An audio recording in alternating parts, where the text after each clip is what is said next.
Hello, everyone, and welcome to Crazy Country Couponer. And it's Jenny, the Crazy Country Couponer. And I'm going to introduce you to my country today. So, I know you're going to like the video, so go ahead and give it a thumbs up, share with your friends, ask your friends to share with their friends. We're going to talk about the situation garden. Because you know we can't say the word, but you know the situation. So, if you're not a subscriber, this isn't our normal video because, things aren't really normal. We're getting there, but not quite. We normally talk about couponing. And if you're not a subscriber, hit that subscription button and that notification bell because you don't want to miss it when we do talk about deal steals and glitches. And if you're curious, go back and check our last video. We got lots of glitches. And subscribers, come on in, guys. I'm going to give you a little tour of our situation garden. Remember, I told you, grab whatever you had and start planting whatever you could get. Well, I just wanted to give you a little show of kind of what I did with my own advice. These buckets came from the Sam's Club. If you remember Sam's Club, if you go back to their deli, they'll actually sell you these buckets for 50 cents. They're from their icing, from their cakes. And these are squashes, guys, and cucumbers, I believe. Yep, squashes and cucumbers. All in these big white buckets. All these trees have come into bloom. And as I told you, get whatever you could get. And that's exactly what I did. I got whatever I could get. These are little kiddie pools. These were $5.54 at Walmart. And in there is Blue Lake green beans. And hopefully they'll give me enough harvest for all summer long. Right here, I got a little jasmine that I found recently at the Lowe's. It was almost dead. I got it for $1. And what do I plan on doing with that jasmine? Well, I love jasmine tea. So now I got my makings for my own tea, if I can keep it alive. And like I said, put it in anything. This is a derelict bucket. I just put it in today. Plant in anything. There's some chives in there. I'm hoping to see them. There were some old seeds, so we'll see. This guy right here, this is a pear apple tree. And it actually came from a seed of a hybrid pear apple, I guess you could call them. And it's 2 years now in this bucket. And it should be going in the ground, but we haven't decided where we're going to put it yet. And we got some blooms on it, and we have lots of little new growth. And in this swimming pool, I've got bell peppers, all different colors. I also have a tomato, 2 of them, and some banana peppers, and I threw in a cabbage over there. Like I said, plant in anything. You know, if you got a little square, which I have plenty of little squares, it's just I'm getting older. I even got a set up garden area. But it's on the other side of my property, and like I said, I'm getting a lot older. It's harder for me to get back over in there, and it's harder for me to keep the critters out of it than if I'm just going to do it right over here on my deck, which isn't doing anything for me right now. So now it's going to house my garden containers. I've got some greens planted over here, spinach, I do believe, and it hasn't come up yet, but I do have some cabbage, and I have a couple of tomato plants there that were almost dying. Hopefully they'll come back. Oh, I'm not really sure what that was. It looked like it died. Maybe it'd come back. I think it might have been a tomato. That right there is a pepper. We got some more jasmine. This right here, hopefully, will be salad greens when it comes up. We'll see. That's why I hate doing seeds. The reason why I hate doing seeds is you never know if it's going to come up. And by the time you realize that it's not going to come up, well, it's a little late in the planting season. So, if you can get your plants, get the plants. That way you know what you're getting.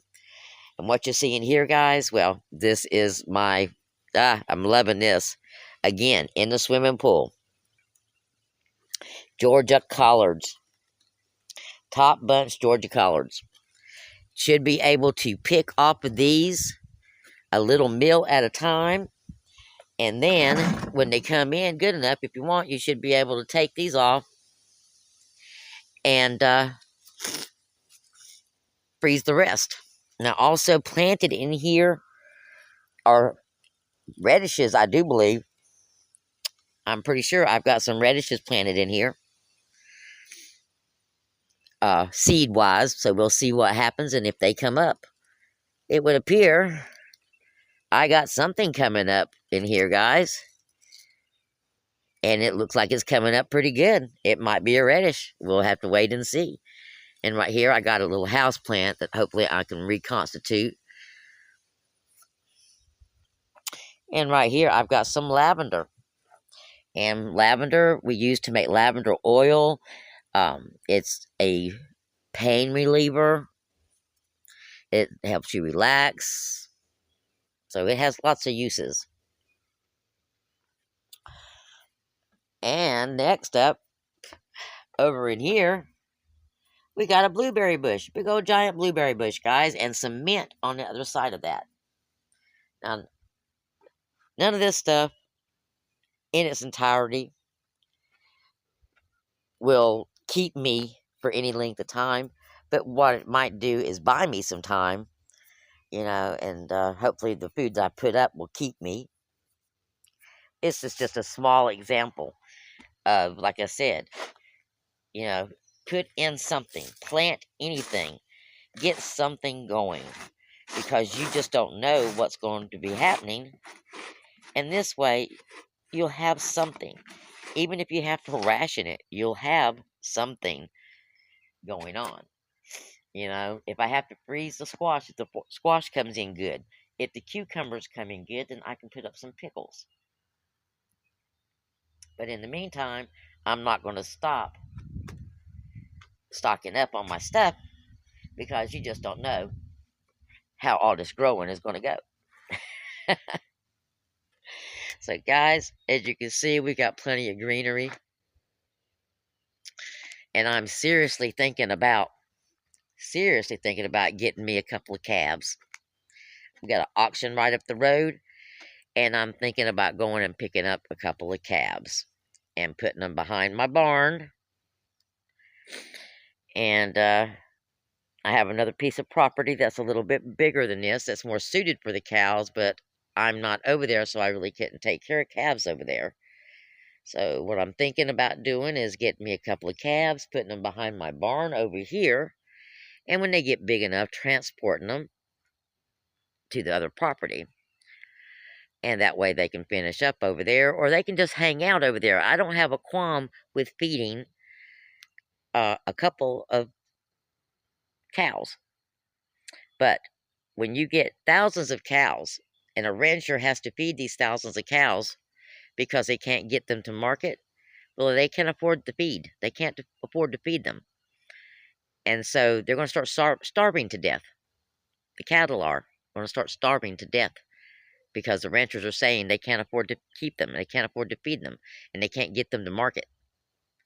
And that's why the government is telling them that they're going to have to start euthanizing the cattle. Now, hopefully, they'll come to their damn senses and just start selling this cattle on the hoof to whoever wants it. Okay? Hopefully, they'll say, come on, come one, come all, bring your trailers, bring your trucks, whatever you can get over here to get some of these cows. If not, we're going to be in a world of hurt.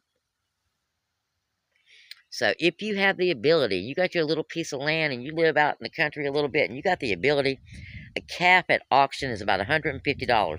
Or if your neighbors has got some, get you a male, get you a little bull, and get you a little heifer. Okay, matching pairs, guys, matching pairs. And the same goes, if you can afford a couple little chickens, got a little chicken place, for the time being, don't worry about no big coop. Just get you a chicken tractor. If you don't know what a chicken tractor is, it's just a little chicken pen that you can move around. Okay? But you might want to, invest in that right now. And of course, if nothing comes of it, Hey, you'll make money on that beef. When it gets done eating all that grass from the summer, that those calves be pretty fat. You know, they won't be grown, but they'd be fat enough to butcher if you need to. And though I don't normally advocate, I hate the idea of having to butcher cows. But the reality is we get our beef from somewhere, guys. That is just the reality of it.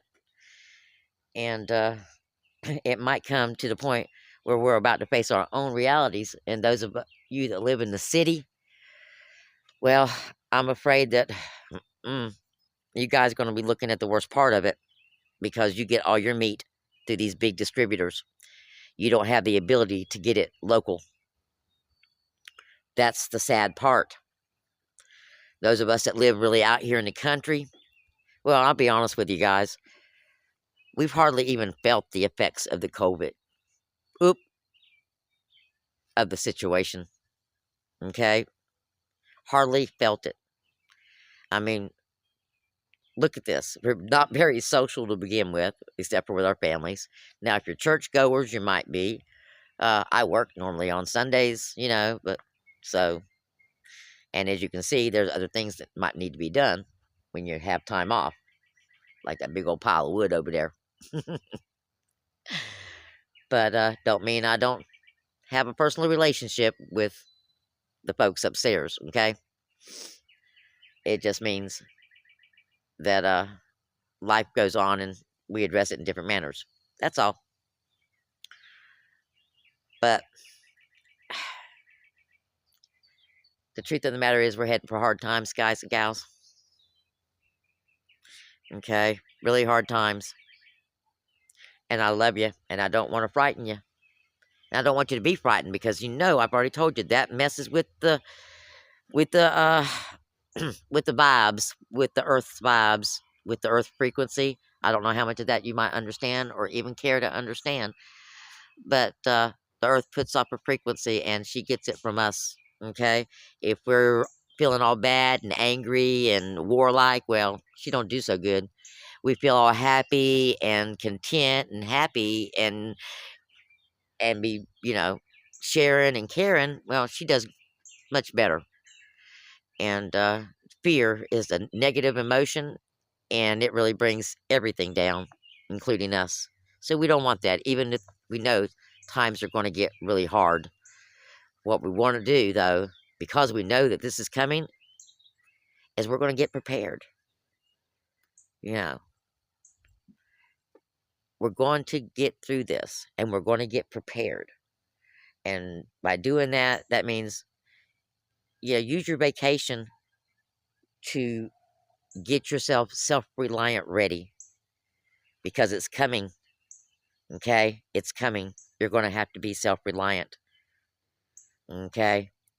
I don't know if there's any of you that remembers or even knows about Russia when Russia fell. What happened in Russia when Russia fell to the folks. And their government ran everything, okay? Their government ran everything, provided them with everything. Ours don't even provide us with everything. But the systems that provide us with everything, well, they're not working so hot. Okay? Those systems that provide us with bills and mortgages and utilities, well, they're going to be working just fine. But the other stuff, it might not be. And like I said, we need to be prepared. That means buying extra food every chance you get. And I mean long-term food. Did you know sugar don't spoil? Ever? Never goes bad as long as you keep it dry. And we've talked about how you can keep that dry. You can keep it dry by storing it in 2-liter bottles, dry 2-liter bottles. Okay? You can even store with a little bit of rice. The rice will absorb any moisture. Okay? Just like you put it in your salt shaker. Salt never, ever spoils. That is something you want to have plenty of on hand. It can preserve food. It can clean wounds. It can kill pests. It can be a barter item. Not to mention, we need ionized salt in our diet to live. So, salt. You must have plenty of salt on hand. Alcohol never spoils. Great barter item, and you can use it for so many different things. Okay, uh, and you don't have to spend a lot of money on it. Go to the liquor store, buy whatever's on sale. Okay, it doesn't have to be anything particular, just alcohol. What else doesn't spoil? Honey. Honey never ever spoils. Okay, take all this stuff out of any plastic store in glass jars. None of this stuff ever goes bad, ever. Uh, Flour, plain base flour, will keep for a very long time. It will eventually become unusable, but it will keep for a very long time. So that's something else you can keep. Cornmeal, not so much. It has an oil content in it, so it doesn't keep very long. It'll keep for a while, but it does have an oil content which creates moisture, so it doesn't keep that long. Um, let's see. What else? Mm, olive oil. Yes, olive oil stored in airtight can keep for a long, long time.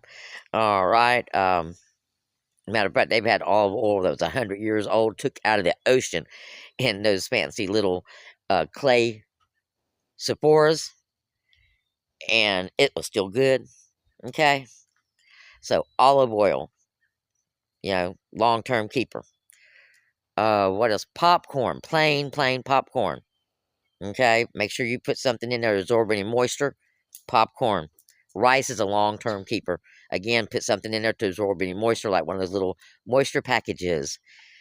Oh, what else is a good long term keeper, guys? I'm thinking off the top of my head. And of course, you can keep beans. I've already showed you. I've got some beans that's been in that 2-liter bottle for 5 years. Okay, 5 years, and they still look just like they come out of the bag. So yes, not indefinite, but pretty damn long time.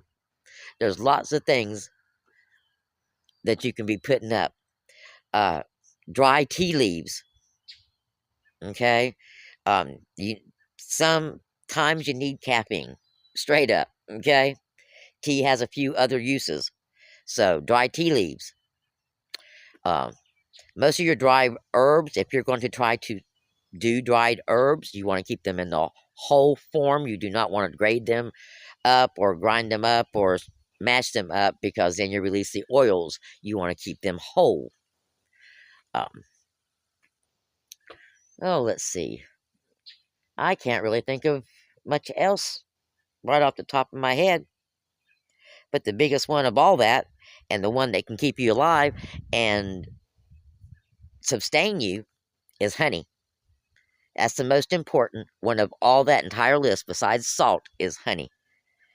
Honey can clean a wound. It's an antiseptic. It can keep you alive. It's calories. It's good for your blood pressure, believe it or not. I mean, honey is good for allergies even. So, honey can keep you alive. Let's see. And of course, if you have a little bit of property, get you a couple of fruit trees. Put you in a couple of fruit trees for the future. This is called insurance, guys. This is my insurance garden, and hopefully it will ensure that I don't die this year with any luck. Maybe, maybe not, because there ain't a whole lot here. Okay, that's why I said I think I'm gonna invest in a couple of cabs. You know, I hear tell that they are killing and getting rid of feeder pigs. I don't understand. Give them to a neighbor. I would take a feeder pig. Somebody give me a feeder pig. Okay? I would sure take it. I would build me a little pen and sure take it. And like I said, I never thought I would be the one to end up wanting to raise animals to keep for meat. But if I can't keep a plant alive during the winter, I might be able to keep a cow alive during the winter, or a goat alive during the winter. Okay? Goats also can provide you with milk. Get you a nanny goat, can provide you with milk. Now, a goat costs you $100, sometimes 50 in the right places. A cow costs you, or calf costs you $150, $100, depending on where you're at. Chickens, 25, $30. So you see right there, there you have your own little miniature farm, and you can do it on an acre, okay? You can do it on an acre, because that's what I'm sitting on. You're going to call it a micro farm, guys. You got your little house, you got your little barn. Get out there, get you some pallets if you need to. Put you up a little lean-to for your goat. Go buy a used dog house, a big dog house. Open up the door a little bit for a goat. But you need something. That's called your insurance. And again, in 12 months from now, if nothing comes back and nothing happens and we go on, I won't say back to normal, because I don't think we'll ever get back to normal, but we go on and prosper instead of go back, well then, hey, we can get rid of the livestock and go back to living what's a semi-normal life. Okay? And again, it wasn't my intention to frighten anybody. It's just if you're not watching what's going on the internet and you're not hearing, you're not knowing. Okay? And I've told you before, knowledge is power. Not knowing this information can hurt you. And I don't want that. I want you to have this information so that we can go forward and know that what is happening as far as the immediate situation may be over, but the results of it, the fallout from it, is just beginning. And it's going to be a tough road. Okay? I hope y'all enjoying this beautiful afternoon. I really do. It's going to be storming. But look at this, guys. I want to show you the sky. Oh my goodness. Look at that. Beautiful, beautiful sky. And the next time I have a red sunset out here, I will make sure that I show you guys the red sunset. It's one of the reasons why I bought this little piece of property. This is my little piece of, well, it is. It's my little piece of heaven. Though it floods on a regular basis, I lose dirt every time it rains hard. One of these days, maybe I'll have enough funds to have some dirt brought in. But every time I think about leaving here, well, it's a passing thought, I do believe. And folks, let me introduce you to the Widowmaker. Look at her. She is the Widowmaker. She's the reason why I bought this property. And I bought this property in the middle of summer, and she looked just as beautiful as she looks right now. Huge, huge, beautiful. She was even bigger before I cut 2 of her big branches off. Because in the winter, let me tell you, she is danger personified. She is definitely a Widowmaker. Almost every bit of her top side branches are starting to fall off, rotting for some unknown reason. And come wintertime, I do believe we'll be taking off these 2 front extenders here, trying to save some of the newer growth. I'm not sure how old these trees are. They could be pretty dang old. They look it, especially in the wintertime. Guys, I appreciate you coming by, hanging out. Hope you enjoyed our chat. I know it wasn't our usual type of chat. And again, guys, let's take a moment this evening and make an affirmation for our world, our country, our people. Okay? Say a prayer for everyone in the world. Okay? There's things going on behind the scenes that you and I really got no comprehension of. But whatever it is, I guarantee you it ain't good. Not for us, anyhow. And it's been in the works for a long, long time. But like I said, we will get through it, guys. Alrighty. Y'all have a nice day, nice week. And y'all come back now for a couponing video. Later.